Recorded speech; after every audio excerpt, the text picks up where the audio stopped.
জালিমের হাতে ক্ষমতা রয়েছে, জালিম প্রশাসন দিয়ে উত্তরপ্রদেশের ভাইদের উপরে জুলুম অত্যাচার মারধর রক্তাক্ত করেছে।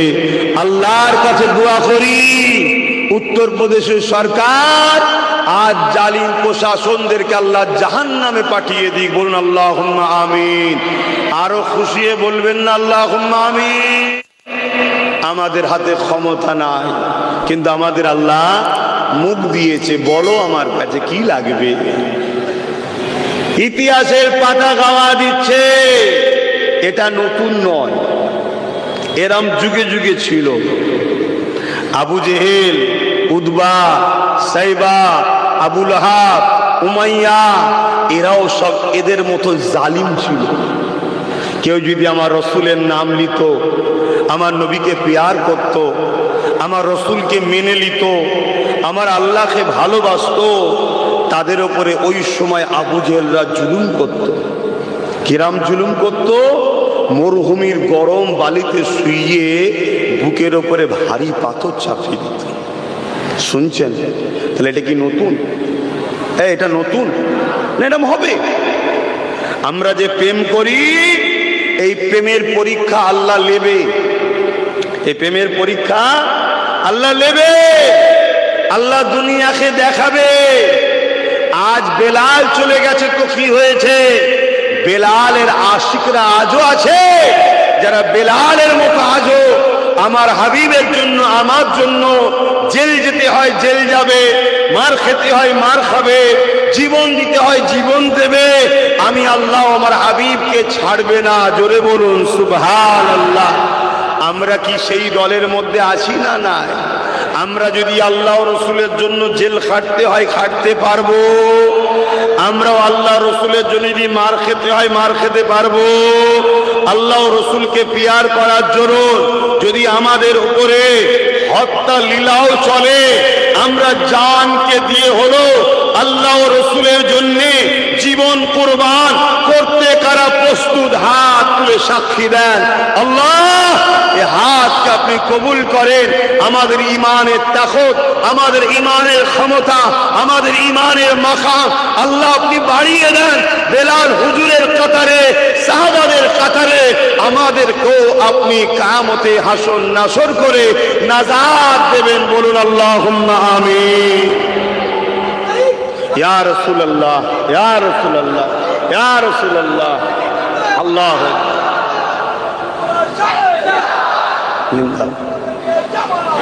ভাইরা আমার, মরতে তো সবাইকে হবে। আজকেও প্রশাসন দিয়ে আমাদের মারছে, আমার ভাইদেরকে কেস দিচ্ছে, জেল দিচ্ছে, টর্চার করছে, দোকান বন্ধ করে দিচ্ছে, ঘর ভেঙে দিচ্ছে। আরে দোস্ত, কতদিন? মৃত্যু তো যারা করছে তাদের হবে না? উত্তরপ্রদেশের জালিম সরকারের মরণ হবে না? হবে না? জোরে বল, হবে না? হবে না?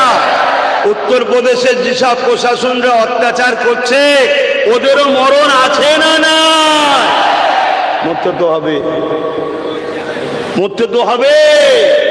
দুনিয়ার শাস্তিটা শাস্তি নয়, জাহান্নামের আযাব যে কঠিন আযাব, সেই আযাবে তোদেরকে আল্লাহ বিচার করবে।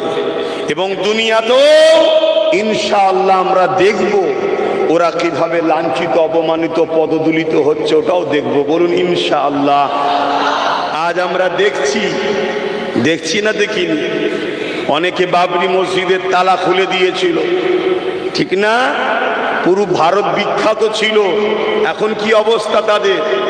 দিশেহারা হয়ে যাচ্ছে, শাস্তি ভোগ করছে না করেনি? হ্যাঁ, আরো অনেকে অনেক কিছু বলেছিল, সব শাস্তি পাওনা পাচ্ছে না পায়নি। তবে দুনিয়ায় এদের যা হচ্ছে তো হালকা ফুলকা হচ্ছে। এদের জন্য রাখা আছে ভিআইপি ভাবে, কনফার্ম টিকিট আছে, চিন্তার কোনো কারণ নেই। জাহান্নামে ঢুকে জাহান্নামের বিভৎস চেহারা, 70 গজ মোটা চামড়া হবে, ওপর দিকে পা করে বিভৎস চেহারাতে এদেরকে ঘিসড়ে ঘিসড়ে জাহান্নামে নিয়ে যাওয়া হবে। কারণ এরা জালিম, জালিমকে আল্লাহ কখনো মাফ করে না।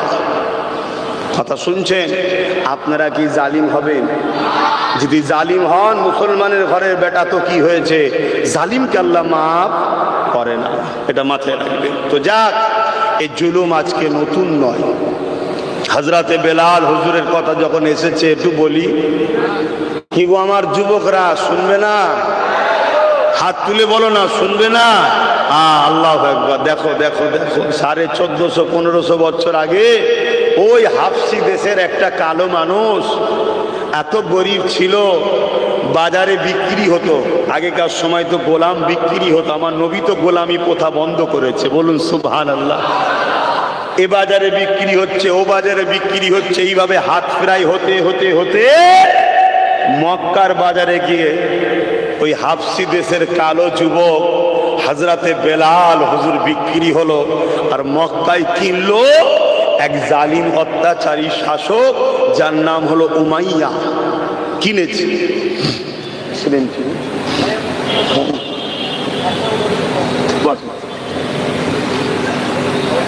ঠিক আছে, কিনেছে। কিনে নিয়ে গিয়ে পৃথিবীতে যত জালিম, তাদের কোয়ালিটি সব একই ধারা, একই লাইনের লোক তারা।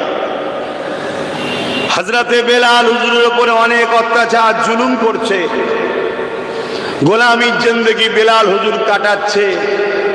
পায়ে জুতা নেই, ধুলোবালি মাখা, পরনার জামা ছিঁড়া ফাটা, ধুলো লাগা, উস্কো খুস্কো চুল। আরে গোলামকে যেমন অত্যাচার করা হয় এভাবে অত্যাচার করছে। হযরতে বেলাল হুজুর আসমানের দিকে মাথা তোলে, কেউ কি নাই এই গোলামির জিন্দেগি থেকে আমাদের মুক্তি দেবে? হঠাৎ করে বেলাল হুজুরের কানে চলে গেল, মক্কা জমিনে আব্দুল্লাহ হুজুরের ঘরে আম্মা আমিনার কোলে এমন একটা সন্তান এসেছিল, যিনি আজকে 40 বছর বয়স হয়েছে জমিনের ওপরে ঘোষণা দিচ্ছে, মানুষ কখনো মানুষের দাসী হবে না।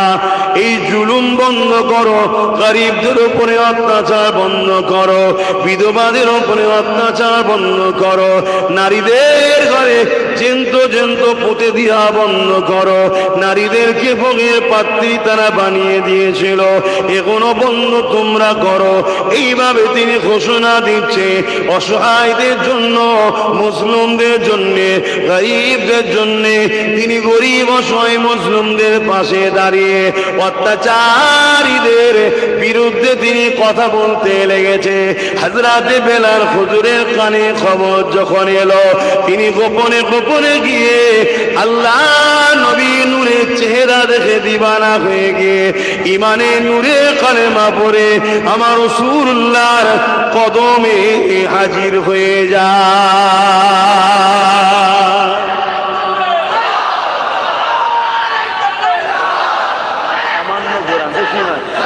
টানবে সামান্য ঘোরান। আমার মোস্তাকিম ভাই এসেছেন, বসেন। খবর ভালো? বস বস, খুব বেশি ঘোরাও নিতে টানবে।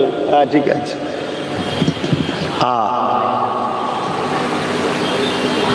আল্লাহ রসুলকে ভালোবাসবেন বলবেন আর দুনিয়ায় পরীক্ষা হবেন, এটা হতে পারে ভাই? প্রতিটা নবীদেরকে আল্লাহ পরীক্ষা নিয়েছে, আমাদের নেবে না? নেবে না? আর নবীদের পরীক্ষা কেমন? ওহ,